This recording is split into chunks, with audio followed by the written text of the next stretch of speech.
Smoke के बायस इंसानी जिंदगी, फसलात, बागात और सब्जियों पर मनफी असरात मुरतब होने का अंदेशा मौजूद होता है। डिप्टी डायरेक्टर ज़राअत तौसीअ साहिवाल राना मकसूद अहमद का सवाल में खिताब। गवर्नमेंट पंजाब और PDMA की हिदायत के मुताबिक लाहौर हाई कोर्ट की हिदायत के मुताबिक स्मोक की बजरिया सैटेलाइट मॉनिटरिंग कर रही है। इन ख्यालात का इज़हार डिप्टी डायरेक्टर ज़राअत तौसीअ साहिवाल राना मकसूद अहमद ने चक नंबर 118 12L कसवाल के ज़मींदारों से खिताब करते हुए किया। उन्होंने मज़ीद कहा कि काश्तकार कटाई के बाद फसलों की बाक़ियात को आग लगाने से गुरेज करें। धान की बाक़ियात को आग लगाने से फ़िज़ाई आलूदगी स्मोक पैदा होती है। स्मोक के बायस इंसानी ज़िंदगी, फसलात, बागात और सब्जियों पर मनफी असरात मुरतब होने का अंदेशा मौजूद होता है। उन्होंने कहा कि लाहौर हाई कोर्ट के अहकामात की रोशनी में 15,000 रुपये फ़ी एकड़ की है और जितने एकड़ जलाए जाएंगे इसी हिसाब से जुर्माना आयद किया जाएगा।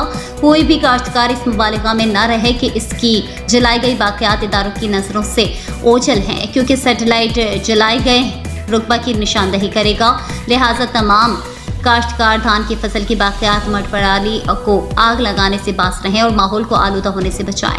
काश्तकार धान की बाक़ियात को आग लगाने के बजाय ज़मीन में मिलाकर ज़रख़ेज़ी में इजाफा करें। इस मौके पर असिस्टेंट डायरेक्टर ज़राअत तौसीअ चेचवतनी डॉक्टर ताहिर जावेद ने कहा कि इलाके भर में हमारी महकमा ज़राअत की टीमें स्मोक के हवाले से लोगों तक आगाही मुहिम के लिए न सिर्फ मसाजिद में ऐलानात करवा रही है बल्कि काश्तकारों में आगाही नोटिस, मिट्टी की बर्जियों में फसलों के हवाले से पैगामात की लिखाई और गाँव कमेटियाँ भी फ़ाल हैं।